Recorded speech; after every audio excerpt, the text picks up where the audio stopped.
बिस्मिल्लाहिर्रहमानिर्रहीम अस्सलाम वालेकुम। आज हम जो आपके इंग्लिश के पास पेपर्स हैं उनका दोबारा से एक सलूशन उनको सॉल्व करेंगे हम। ये हमारे पास थर्ड वीडियो इंशाल्लाह हम इसी सीरीज़ की जो है वो बना रहे हैं।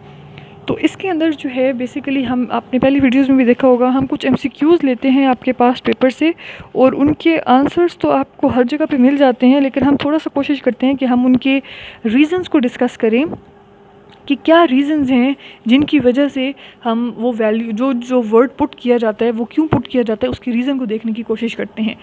तो उससे ये होता है कि थोड़ा सा आपको पूरी चीज़ें याद नहीं रखनी पड़ती, आपको क्विक एक रिव्यू मिल जाता है कि अच्छा इसको इसलिए रखा गया होगा, इसको इसलिए रखा गया होगा। तो हम कोशिश करते हैं कि आपको थोड़े से टाइम में जो है वो कुछ ना कुछ चीज़ जो है वो समझ आ जाए। तो सबसे पहले अगर आप यहाँ पे देखेंगे तो अगर हम स्टार्ट करें तो जो नंबर 1 है हमारे पास, उसके अंदर लिखा हुआ है I don't like ice cream but जिल डैश हैव, हैज़, इज़ या डज़।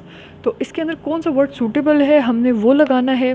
तो अगर आप इसके साथ देखें तो अगर आप हैव को देखेंगे तो हैव जो है वो सिंगुलर के साथ नहीं लगता, ठीक है। हैव कभी भी, यहाँ पे सिंगुलर की बात हो रही है, एक बंदे की बात हो रही है, जिल इज़ वन, तो हैव नहीं लगेगा, हैव का तो ऑप्शन हो गया हमारे पास ख़त्म। फिर उसके बाद हैज़ है, तो हैज़ बेसिकली ज़्यादातर पोजेशन के लिए लगता है कि मेरे पास ये चीज़ है, मैं इसको ओन करता हूँ। जब आप किसी चीज़ को ओन करते हैं, पोजेस करते हैं, तो फिर आप हैज़ का जो लफ्ज़ है वो इस्तेमाल करते हैं। इज़ तो यहाँ पर सूट ही नहीं करता, बट जैल इज़ मतलब जिल इज़ सॉरी, तो ये तो बिल्कुल आउट हो गया। सो जो चीज़ हमारे पास रह गई है वो है डज़। तो यहाँ पर जो वर्ड सूट करता है दैट इज़ डज़। और डज़ क्यों? क्योंकि एक तो आपके पास ये सिंगुलर है, ठीक है, और सिंगुलर है ना, एक चीज़ है, तो हम इस वजह से लगाएंगे डज़। नंबर 1 बात। नंबर 2 बात कि यहाँ पर बात हो रही है उसकी हैबिट की, ठीक है। एक रेगुलर एक्सप्रेशन है कि जिसके अंदर कोई चीज़ उसकी आदत है, ठीक है, उसको वो पसंद है, तो वो क्योंकि रेगुलर में चल रहा है तो इस वजह से फिर हम इस्तेमाल करेंगे इसमें डज़ का जो ऑप्शन है वो हम चूज़ करेंगे। फिर उसके बाद हमारे पास आना लाइक्स आइसक्रीम बट जॉन। एक तो बात याद रखिएगा, जो बट है उसका मतलब ये होता है कि जो आपका बट से पहले का जो पार्ट है वो होगा अगर वो जो भी जिस सेंस में बन रहा है, अगर वो पॉजिटिव सेंस में बन रहा है तो जो उसका सेकंड पार्ट होगा वो होगा नेगेटिव, और अगर ये नेगेटिव है तो जो ये आपके पास पार्ट होगा ये होगा पॉजिटिव, ठीक है।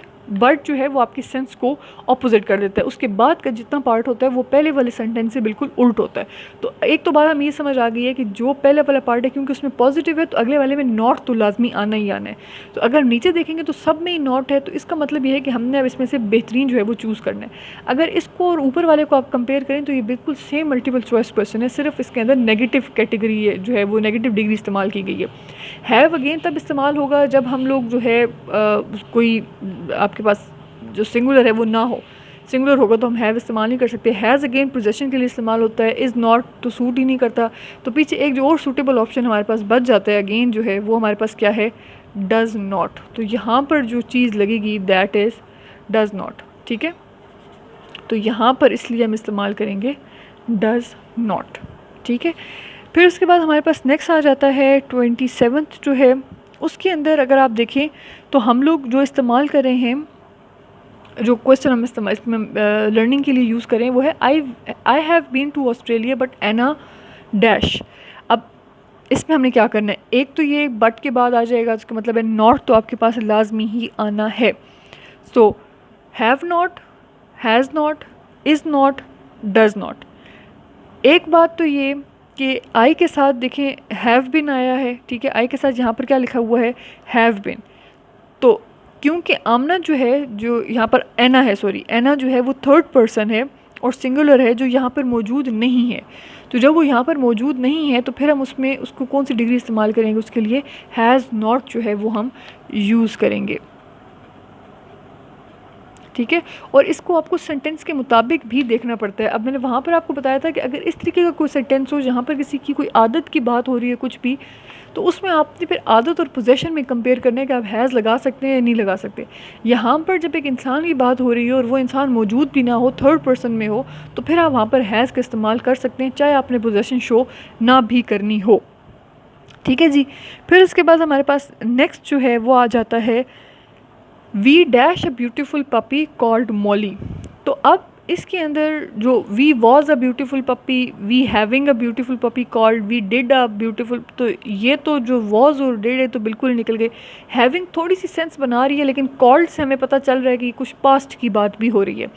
तो जब आपके पास कोई चीज़ मौजूद हो, दो चीज़ें ना, हैव और हैड, अगर आपके पास कोई चीज़ अभी मौजूद है, ठीक है, तो फिर उसके लिए हैव होगा, we have a beautiful puppy, we call it Molly या कुछ भी। अगर आपके पास कोई चीज़ थी, पास्ट में थी, तो फिर हम उसके लिए हैड का लफ्ज़ इस्तेमाल करते हैं, ठीक है। तो यहाँ पर हम रखेंगे we had a beautiful puppy called Molly, क्योंकि हमारे पास अब नहीं है, पहले था, तो इस वजह से हम जो इस्तेमाल करेंगे वो हमारे पास होगा हैड। तो ये हमारे पास हो गए हैं 23 MCQs कवर्ड। अब नेक्स्ट देखते हैं, ये 23rd में जो है हमने डिस्कस किया था कि we had a beautiful puppy called Molly, और वो हमने क्यों किया, क्योंकि एक वॉज, हैविंग, डिड और हैड ऑप्शंस थे। वॉज और डिड तो बिल्कुल सूटेबल नहीं था, तो उसको हमने निकाल दिया। पीछे हमारे पास रह गया हैविंग एंड हैड। तो हैविंग वैसे सूट नहीं करता, लेकिन फिर भी हैविंग होता तो उसके लिए उसके साथ आर आना ज़रूरी था, ARE, तो वो भी आउट हो गया। लेकिन हैड और हैव में अगर आपके पास चॉइस हो, तो हैव हमेशा तब लगता है जब आपके पास कोई चीज़ मौजूद होती है, और हैड तब लगता है जब आपके पास कभी कोई चीज़ मौजूद थी पास्ट में, तब हम इसको यूज़ करते होते। ओके जी, नेक्स्ट हमारे पास है we dash got a beautiful puppy called Molly. तो उसके अंदर अब फिर से हमारे पास जो ऑप्शन हैं वो हैं वॉज, हैव, डिड एंड वर। तो वैसे तो अगर आप कोई भी लगा के देखेंगे तो सबसे बेस्ट जो ऑप्शन सूटेबल है वो तो हैव ही है, लेकिन अगेन आपके पास हैव जो है, एक तो हम पोजेशन के लिए भी इस्तेमाल करते हैं कि वो हमें अब मिल गया है तो हम उसको इस्तेमाल करें। दूसरा, मैंने आपको पहले भी बताया कि अगर आपके पास अभी कोई चीज़ मौजूद है तो उसको हम करते हैं हैव के साथ। तो गॉट आ का मतलब है कि उनको अभी मिला है, तो उनकी अभी उनके पास है, तो इस वजह से जो बेस्ट ऑप्शन हम इसके अंदर इस्तेमाल कर सकते हैं दैट इज़ हैव, इसलिए हम यहाँ पर हैव का लफ्ज़ जो है वो इस्तेमाल करेंगे। फिर हमारे पास 30 आ जाता है why dash you leaving so early, why was you leaving, why have you leaving, why is you leaving, why are you leaving. एक तो आर सूटेबल है, लेकिन वॉज और इज़ तो बिल्कुल ही नहीं सूट करे, और हैव आपके पास सिर्फ तब आता है जब आप कि हैव के बाद जो है ना, आगे जो है वो थर्ड फॉर्म आनी चाहिए, ठीक है, हैव के बाद। और यहाँ पर हमारे पास सूटेबल जो है वो आ जाएगा are, why are you leaving so early, ठीक है जी। फिर उसके बाद हमारे पास आ जाता है how many people dash you invited to the party.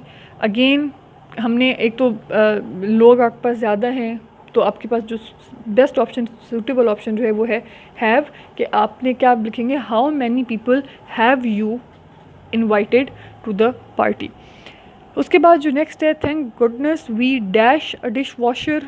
तो अब क्योंकि हम डिश वॉशर हैं नहीं, और हम डिश वॉशर ख़ुद तो नहीं हो सकते, तो हम पोजेस कर सकते हैं ना उसको। हम कोई एक चीज़ है जिसको हम पोजेस कर सकते हैं, जिसको हम ओन कर रहे हैं, तो उसके लिए हम क्या करेंगे, और वो चीज़ हमारे पास अभी मौजूद है, ऐसा भी नहीं है कि बाद में पहले थी या कभी होगी, अभी हमारे पास है, तो हम लिखेंगे thank goodness we have a dishwasher.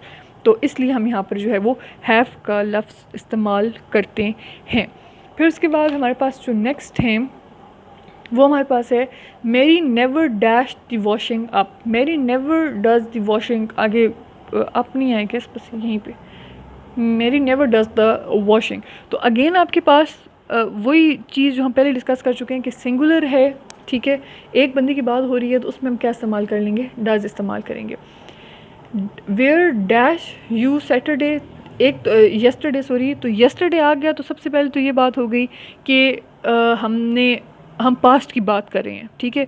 तो जब पास्ट की बात आएगी तो फिर हमारे पास आ जाएगा वर। अगर आई होता तो फिर हम वॉज यूज़ कर सकते थे, लेकिन अब क्योंकि वेयर है, सॉरी यू है, तो यू के साथ हम लोग इस्तेमाल करेंगे वर, ठीक है जी। तो वेयर वर यू येस्टरडे। फिर उसके बाद नेक्स्ट हमारे पास आ जाता है जो 35th है हमारे पास, वो है lots of trees dash blown down by the wind. तो इसके अंदर जो हम ऑप्शन इस्तेमाल करेंगे वो होगा वर का ऑप्शन, और वर इस वजह से क्योंकि हमारे पास जो ट्रीज़ हैं वो बेसिकली प्लूरल हैं, और प्लूरल के अंदर हमारा एस लगा, वैसे पता चला हमारे पास बहुत सारी ट्रीज़ है, तो यहाँ पे हम लिखेंगे were, lots of trees were blown down by the wind. Last जो मल्टीपल चॉइस क्वेश्चन है that is we dash talking to James about this exam. तो एक तो ये कि जब टॉकिंग आ गया हमारे पास ING लग गया तो ये हमें पता चल गया कि ये है कॉन्टीन्यूस, ठीक हो गया। फिर उसके बाद हमारे पास वी लगा हुआ है तो इसका मतलब है कि वी के साथ लगेगा आर, तो हमें कॉन्टीन्यूस में जाना है। तो अब यहाँ पे जो बेस्ट सूटेबल ऑप्शन है वो क्या है, we are not talking to James about his exam, ठीक है जी। तो ये हमारे पास छोटे छोटे से मल्टीपल चॉइस क्वेश्चन थे जिसे आपको use of does, has, have, were, are not ये इस्तेमाल करने आपको आएंगे। इसका कोई एक मतलब ये जो सिचुएशन वाइज आपके चेंज होते हैं, तो आई होप कि आपको उसका समझ आ जाएगी किस सिचुएशन में आपने कौन सा सूटेबल वर्ड जो है वो इस्तेमाल करना है। सो कीप वॉचिंग, अल्लाह हाफ़िज़।